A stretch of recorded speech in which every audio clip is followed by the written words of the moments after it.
Hi! இன்னைக்கு ரொம்ப போரா போது. அந்த ப்ரோமோலயும் வந்து போட்ட 2 ப்ரோமோவும் வந்து ஒரே இஷ்யூ தான். அது நடந்து முடிஞ்சிருச்சு. 3வது ப்ரோமோ நாங்க நேத்தே சொன்ன மாரி ஒரு ஹேட் டாஸ்க்கு. அந்த டாஸ்க்குக்காக இப்ப வந்து டீம்ஸ் பிரிச்சுக்கிட்டு அத பண்ணிட்டு இருக்காங்க. ஸோ என்ன நடந்தது அப்டின்றத நான் சொல்றேன். காலையில வந்து திவாகர் எப்பயும் போல ரீல்ஸ் பண்றதுக்காக வந்தாரு. அப்போ வந்து பின்னாடி நேத்து நைட்டு கூட அவரு பண்ணாரு. அப்ப கூட வந்து கம்ருதீன், அப்புறம் வந்து இவரு பிரவீன், கானா வினோத் எல்லாரும் கிண்டல் பண்ணிட்டு இருந்தாங்க. சும்மா டான்ஸ் ஆடுற மாரிலாம் வந்து காமிச்சுட்டுலாம் இருந்தாங்க. இன்னைக்கு காலையில வந்து கானா வினோத் அவரு எப்பயுமே இவரு ஏதாவது பண்ணாருன்னா அவரு வந்துருவாரு. சோ அவரு வந்து கத்த ஆரம்பிச்சுட்டாரு. அப்புறம் இங்க ஒரு சண்டை வந்தது. அதுக்கப்புறம் வந்து நான் என்னோட இஷ்டம் நான் பாடுவேன். என்னோட இஷ்டம் நான் நடிப்பேன். 2 பேரும் முட்டிக்கிட்டு ஏதேதோ வார்த்தை ஆனா வந்து கெட்ட வார்த்தைகள் எதுவும் பேசிட்ட மாரி தெரியல. பட் ஒருத்தர் வந்துட்டு ஒரு மனஸ்தாபம் வந்துச்சு.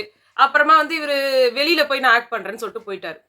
இந்த ஃபர்ஸ்ட் ப்ரோமோல வந்த அந்த விஷயம்லாம் அந்த சண்டை தான். அது உள்ள இருக்கும்போது கானா வினோத் இவர் வந்து பண்றது அவருக்கு பிடிக்கலன்றப்ப அவர் கிண்டல் பண்றாரு. நான் பண்ணும்போது என் உரிமையை எப்படி பறிக்கலாம் அப்படின்ட்டு இவரு இருக்காரு. அவர் வந்து இவரை கிண்டல் பண்ணுவாரு. அவரை வந்து தரா இல்லன்னுவாரு. 2 பேருமே ஒருத்தருக்கு ஒருத்தர் இப்படி அடிச்சுப்பாங்க. ஆனா வெளியில வந்து இதுக்கு மெய்யழகன்னு பேரு. எப்படி இவங்க 2 பேரும் மெய்யழகனானாங்கன்னு தெரியல. ஒருத்தர் இவ்வளவு அசிங்கமா சொல்லிக்கிறாங்க.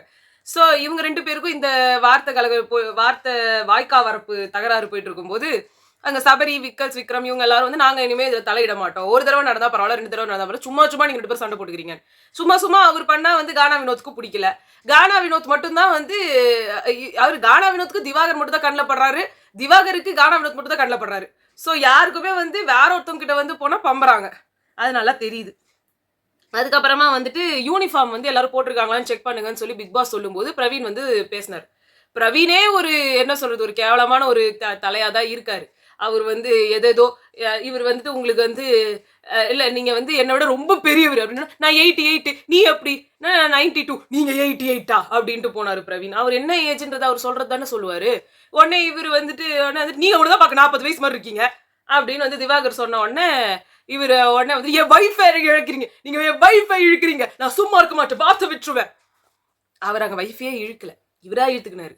நான் எனக்கு 40 வயசு தான் அப்ப என் வைஃப்க்கு என்ன இருக்கும் என் பசங்களுக்கு என்ன ஏஜ் இருக்கும். இவர் ஒரு லூஸ். ஆனா இந்த இடத்துல அவர் என்ன பண்ணாரு கரெக்டா தான் வந்து கேட்டாரு. வாட்டர்மெலன் ஸ்டார் அதுக்கப்புறம் வாட்டர்மெலன் சார் அது இதுன்னு வந்து கூப்பிட்டாரு. இவரு கண்டுக்கல. இவர் வந்து அந்த வசூல் ராஜா எம்பிபிஎஸ் சீன் பண்றேன்னு சொல்லிட்டு சட்டையெல்லாம் அவுத்துட்டு உட்காந்துட்டு இருந்தாரு. 3-4 வாட்டி ஒரு சட்டையை அவுத்துக்கிட்டாரு. சட்டை அவுக்குறது அநாகரிகம்ன்றத வந்து நம்ம போன சீசன்ல பேசியிருக்கோம் தான். சத்யா பண்றதெல்லாம் ரொம்ப கன்றாவியா இருக்கு. சட்டைக்கு பட்டனே போட மாட்டாரு அப்படின்லாம் சொல்லி. பட் நம்மளுக்கு இங்க இது என்ன பிரச்சனை ஆகுதுன்னா அங்க ஒரு யூனிஃபார்ம்னு ஒண்ணு கொடுத்துருக்காங்க. யூனிஃபார்மை யார் போடுவா? ஸ்டூடெண்ட்ஸ் போடுவாங்க. ஏதாவது ஒரு அதிகாரிகள் போடுவாங்க. ஏதாவது ஒரு முக்கியமான ஒரு பொசிஷன்ல இருக்கிற ஒரு இது இருக்கவங்க போடுவாங்க. அது வந்து ஒரு போலீஸ் ஆஃபீஸரா இருக்கலாம், இல்ல ஒரு ஆர்மி ஆஃபீஸரா இருக்கலாம், இல்ல ஒரு நேவி ஆஃபீஸரா இருக்கலாம். இவங்க எல்லாருமே கூட தான் போட்டிருப்பாங்க. நீங்க அதை அவமதிக்கிற மாதிரி அதை தூக்கி போட்டு நான் ரீல்ஸ் பண்ணும்போது அதை எடுத்து போட்டுருவேன்னு சொன்னா என்ன கதை? அதே மாதிரி பார்வதி அதை நாட் போட்டுக்கிறதோ, கெமி உள்ள வந்து ஒரு ஒயிட் ஷர்ட் போட்டுட்டு இதை மேல போட்டு ஒரு ஸ்டைலிங் பண்றதும், பிரவீன் மத்தவரெல்லாம் சொல்றாங்க நீங்க ஸ்டைலிங் பண்ணக்கூடாது. நல்லா இது வரைக்கும் அவுத்து விட்டுக்கிறாரு அவரோட சட்டைய. உள்ள வந்து ஒரு மெரூன் கலர்ல ஒரு ஷர்ட் பனியன் மாதிரி போட்டுட்டு அதை வச்சு பண்ணிட்டு இருக்காரு. என்னமோ அது வந்து இவர் சொல்ல இவர் நவுர்ல இவர் உட்காந்து ரீல்ஸ் பண்ணிட்டு இருந்தாரு. அதனால இவர் போனாரு. நம்ம இவர் பிரவீன் வந்துட்டு போய் கேட்க அப்ப கலையரசன் கூட இருந்தாங்க. கலையரசன் டபுள் சைட் போடுறாரு. ஆமாண்ணே அவர் கூப்பிட்டாரு நீ கேட்கல. ஆமாவே நான் அவரு நீங்க தள்ளி விட்டீங்கன்னு சொல்லி 2 சைடும் போட்டுன்னு இருந்தாரு. இவர் போக இவர் வந்து அந்த இது கேமராவை போய் மறைச்சிட்டா இவர் பண்றது தெரியாதுன்னு சொல்லி அதை போய் மறைக்க போனப்போ லைட்டா தள்ளினாரு. இவர் ஒண்ணு பதிலுக்கு நல்லா தள்ளி விட்டார். 2 பேருமே தள்ளிக்கிட்டாங்க. ஒன்னும் பெரிய தள்ளு கிடையாது. இவரு ரொம்ப ஃபோர்ஸ்ஃபுல்லா பண்ணல, இவரும் ஒரு ஃபோர்ஸ்ஃபுல்லா பண்ணல. ஆனா அதுக்கு பிரவீன் உடனே வந்துட்டு ஆனா வந்து திவாகர் பண்ணது தப்பு தான். உன்னை வந்து லைட்டா தள்ளி இதை மறைக்க போனா நீ தள்ளி விட்டுற. அதையும் நான் பண்ணி காட்டுறேன் 2வது வாட்டி வர தள்ளி விடுறாரு. சோ அவர் வந்து பண்றது தப்பு தான். ஆனா இவரு பிரவீன் அங்க இருந்து வந்துட்டு இங்க பாருங்க இவ்வளோண்டு ஒரு கீரலுக்கு அதுக்கு எஃப்ஜேல இருந்து சபரில இருந்து எல்லாரும் போய் இது ஃபர்ஸ்ட் எய்ட் பாக்ஸ் எடுத்துவாங்க அதை பண்ணுங்க இதை பண்ணுங்கன்னு ஒரே இது. அப்புறமா சபரி வந்து அவர் தான் நாட்டாம பண்ணணும்னா பிடிக்குமே உட்காந்து நாட்டாம வேலை பார்த்து பாக்குறேன்னு வந்தாரு. இவரோட பொசிஷனை கூடிய சீக்கிரம் விக்கல் எடுத்து பார்ப்பளவுக்கு நேத்தே வந்துட்டு எல்லாரும் நான் சொல்றதை கேளுங்க, நான் பண்றதை பாருங்க, நான் எவ்வளவு நல்லவன் தெரியுமா, நான் எவ்வளவு வல்லவன் தெரியுமான்னு இருக்க எனக்கு வந்து விக்ரமோட கிராஃப் ரொம்ப கீழே போய்கிட்டே இருக்கு. ரொம்ப ஓவரா ஊம குசும்பு வேலையெல்லாம் வந்து பாப்பாரு போல இருக்கு. அப்ப இங்க வந்து சபரி இவங்கெல்லாம் வந்துட்டு ஒரு பக்கம் உட்காந்து பேசுறேன்னு சொல்லி ஒரு பக்கம் போயிட்டு இருக்க. இன்னொரு சைடு எஃப்ஜே வந்துட்டு நீ என்ன நான் என்ன ஏன்னா வந்து அங்க சபரி பேசுறதுக்கு வந்துட்டு ஒரு ஒத்து ஊதுறதுக்கு ஒரு ஆளு. ஏன்னா இங்க வந்து திவாகருக்கு வந்துட்டு பாரு வந்துருவாங்க. நல்ல யாருக்கு பிரச்சனையா இருந்தாலும் அது பாருவோட பிரச்சனை தான். பார்வை எல்லாரும் எதிர்க்கிறது தான் அங்க மெயின் ப்ராப்ளமா இருக்கணும். மத்தவங்களுக்குள்ள பிரச்சனை வந்தாலும் அது பார்வை தான் வந்து என்ன சொல்றது, பாருக்கு நடந்த பிரச்சனையும் இதே மாதிரி தான். ஸோ வந்து இங்க யாருக்குன்னா வந்து எங்கன்னா இது நிலநடுக்கம் வந்திருந்தாலும் பார்வதிக்கு வந்து ஒரு இது யாரோ ஒருத்தவங்க வந்து கத்துனது மாதிரி தான் இந்த நிலநடுக்கமும். அதுல வந்து இறந்தவங்க எல்லாம் வந்துட்டு என்ன எப்படி ஹர்ட் பண்ணாங்களோ நான் எப்படி இது பண்ணும் அந்த மாதிரி தான் அவங்க இறந்தவங்களோட வலியும் இருக்கும் அப்படின்னு வந்து எல்லாத்தையும் ஈக்குவலேட் பண்ணிப்பாங்க. ஸோ அந்த இதுல வந்து உங்களுக்கு ஒரே போய்கிட்டே இருந்தது. இதுல கனி வந்துட்டு நீங்க வந்து அந்த மாதிரி ட்ரெஸ் போடாம இருந்தது எனக்கு பிடிக்கல அப்படின்னு சொன்னோன்னு எஃப்ஜே கூட தான் வந்து உங்களை வந்து இது சட்டெல்லாம் போடாம அது மாதிரி உங்களை வந்து கட்டி பிடிச்சிக்கிறான். இது ஒரு தேவையில்லாத ஆணி. எதுக்கு நீங்க இதெல்லாம் இழுக்கிறீங்க? ஒண்ணு இஃப் எஃப்ஜே அப்படி நீ ஒரு பெரிய உத்தம, நீங்களும் தான் உத்தமர் இல்ல. அந்த வீட்டுல யார் உத்தமர் அது கொஞ்சம் சொல்லுங்களேன். எல்லாரும் கேவலம். ஆனா நீங்கெல்லாம் அவங்கவுங்க தானே வந்து ரொம்ப பெரிய புத்தர் மாதிரி நினைச்சுக்கிட்டு மத்தவங்க எல்லாம் பேசின்னு இருக்கீங்க. ஒவ்வொரு வார்த்தை நீங்க விடும்போது அந்த வார்த்தை உங்களுக்கு வரும். உங்களுக்கும் அப்படிதான் ஒரு டிஸ்கிரிப்ஷன் இருக்குன்றதை யோசிக்கவே மாட்டேங்கிறீங்க. எல்லாரும் வந்து உங்ககிட்ட சேஃபா இருக்காங்கன்னு சொன்னா நீங்க பண்றதெல்லாம் கரெக்ட்னு ஆயிடுமா?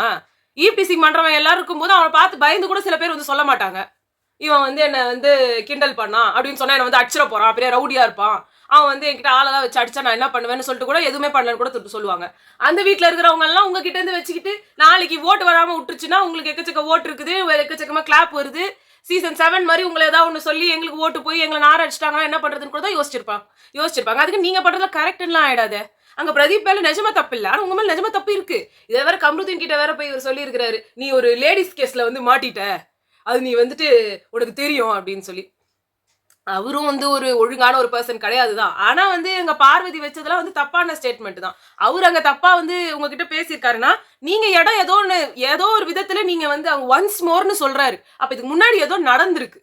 உங்க 2 பேருக்குள்ள எதுவுமே வந்து வந்து புனிதமான அன்புலாம் எதுவுமே இல்லை. நீங்க காலை தூக்கி போட்டீங்க, அவரோட ஸ்பேஸை நீங்களும் யூஸ் பண்ணீங்க. அதுக்கப்புறமா நீங்க வந்து விமன் கார்டு தூக்குறது எவ்வளவு கரெக்ட்ன்றது எனக்கு தெரியல. அதே மாதிரி சுபிக்ஷா வந்து ஒரு ஹேர் பேண்ட் வந்து போட்டுக்கிட்டாங்க. அதுவும் வந்து அந்த பிரா ஸ்ட்ராப்பை வந்து எடுத்துட்டு அதுல ஹேர் பேண்ட் போட்டிருந்தாங்க. புதுசா யூனிக்கா ஏதோ பண்ணியிருந்தாங்க. பட் இட்ஸ் அகேன்ஸ்ட் இது நீங்க தலைவிரி கோலமா அலையணும்ன்றது தான். இப்போ வியானா கூட வந்துட்டு அந்த பின்னி விட்டுருக்காங்க, பட் பின்னிட்டு விட்டுட்டாங்க. அது அப்படியே வந்து இது இருக்கு. பட் எவ்வளோக்கு எவ்வளோ அது பின்னிட்டு இருக்கோ அது அப்படியே பிடிச்சிட்டு இருக்கு அவங்க முடிக்கு. இவ என்ன மாதிரி ஹேர் ரொம்ப சில்கியா இருக்கும், அது வந்துடும், அவ்வளோலாம் நிற்காது. அப்புறமா சிக்கன் வந்திருக்கு, பிக் பாஸ் ஹவுஸுக்கு தான் அது சிக்கன்னு சொன்னாங்க. அதுக்கு வேற ஒரு இது போச்சு. அதுக்கப்புறமா வந்து கானா வினோத் வேற இவங்ககிட்ட 6 பேக்ஸா இருக்குது உட்காந்து எல்லாருக்கும் காட்டுறதுக்குன்னாரு. அது 6 பேக்ஸோ 8 பேக்ஸோ அவர் ஏதோ காட்டணும்னு நினைக்கிறாரு, காட்டுறாரு. நீங்க விடுங்களா, உங்களுக்கு எதுக்கு? அதுக்கப்புறமா திவாகர் வந்து என் நடிப்பை பத்தி நீங்க பேசாதீங்க, எதுவும் தெரியாம உளராதீங்க அப்படி இப்படின்லாம் வந்து பேசிட்டு இருந்தாரு. ஆக மொத்தம் ஒரு தண்டை ஃபைட்டு. இந்த தண்டை ஃபைட்டுக்கு 2 ப்ரோமோ, 3ஆவதுக்கு வந்துட்டு இந்த ஹேட் எடுத்து போடுற ஒரு கன்றாவியான ஒரு கேம். இந்த கேமுக்கு இவ்வளோ ஹைப்ல அடுத்து லெமன் அண்ட் ஸ்பூன் மியூசிக்கல் சேர்லாம் பயங்கரமா அடிச்சுப்பாங்க வீங்க. ரொம்ப சூப்பரான கேம். அதுதான் வந்து இன்னைக்கு வந்து நடக்குது. இன்னும் என்னெல்லாம் வந்து கொடூரம் பண்றாங்கன்றத இன்னைக்கு நைட்டு வந்து பார்க்கலாம். ஸோ நான் நைட்டு பார்க்கலாம். பாய்.